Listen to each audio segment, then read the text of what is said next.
In this first presentation, I'm going to go through terms that we will encounter quite often in this course.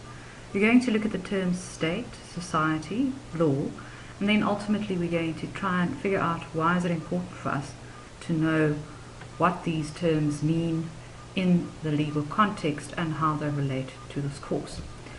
Starting then with a consideration of state. Now, state is generally seen as the public sphere, and if we have to try and define the state, we can say that the state serves as the personification of the interests of the citizens. And if it is defined, we say that it is an organized authority of a defined social system which manages public affairs internally and externally. So the power of the state is vested in the government, and the government speaks on behalf of the state, but the state is not the government.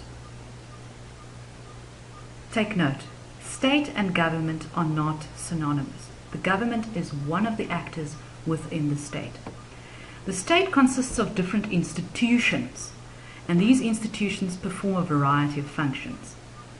And the different institutions in the state are the government, which is what we traditionally refer to as the party political appointees, the administration, which is the public administration that implements and carries out decisions of the executive, the lawmaking authorities, that is the legislature at the various levels, and the judiciary.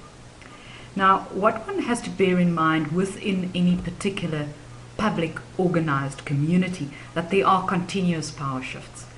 In some instances, one would hear that commentators are saying that the executive is overbearing and it wields too much power, or that the administration is too influential and dictates the political and legal agenda.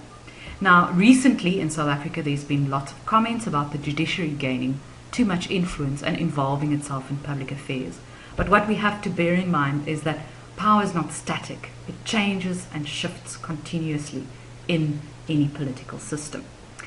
Now, the last consideration here in relation to the state is what are the traditional functions of the state? And the traditional functions of the state are to maintain law and order, to conduct foreign affairs, and to resolve disputes. I'll list them again. Maintain law and order, conduct foreign affairs, and resolve disputes. But in the modern era, and this is pretty much after the Second World War, the state is also expected to be actively involved in the management of the economy of the particular state, of the particular society, in the best interests of the members of that society. So the state involves itself in economic affairs, and this is referred to as the so-called welfare state. Okay, now from this concept to the next, and the next concept is society. And society and state are perhaps, we could call them flip sides of the same coin, because the society is that organized community of persons within a defined territorial area that is governed, managed, administered, for whom disputes are resolved. So the state and society are two sides of the same coin. But where the state is seen as traditionally public, society is seen as traditionally private. And what you do in private is generally seen as shielded from what is in the eye or on the radar of the state and what can be regulated by the state.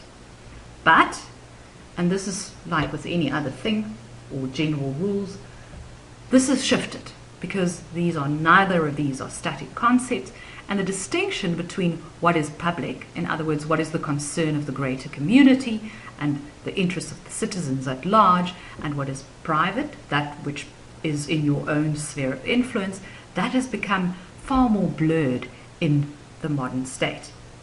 And therefore, state and society have become enmeshed in one another's affairs. And we can say that there are reciprocal influences between state and society. So what happens in governance the state, in the authority of the state, in the courts, in the legislature, will influence these practices in private institutions, in homes, in families, and vice versa. If we can think of one example, and this is not a current point necessarily, a great talking point in South Africa, but if we think about sex work or prostitution, generally this has been outlawed throughout the world for many, many centuries. But over the past 50, 40 years, society's ideas about prostitution has changed, or sex work has changed quite dramatically. And in many instances, societies now regulate sex work as opposed to outlawing it. So there was a change within what society perceives sex work to be, and that impacted on how the state responded through legislation or through law enforcement. Or in other states, the law changed first, and then that impacts on how society engages with particular social phenomena. Okay, which brings me then to law. What is law? And I know that you've considered this in Legal Theory 1, an introduction to law to some extent, but very briefly.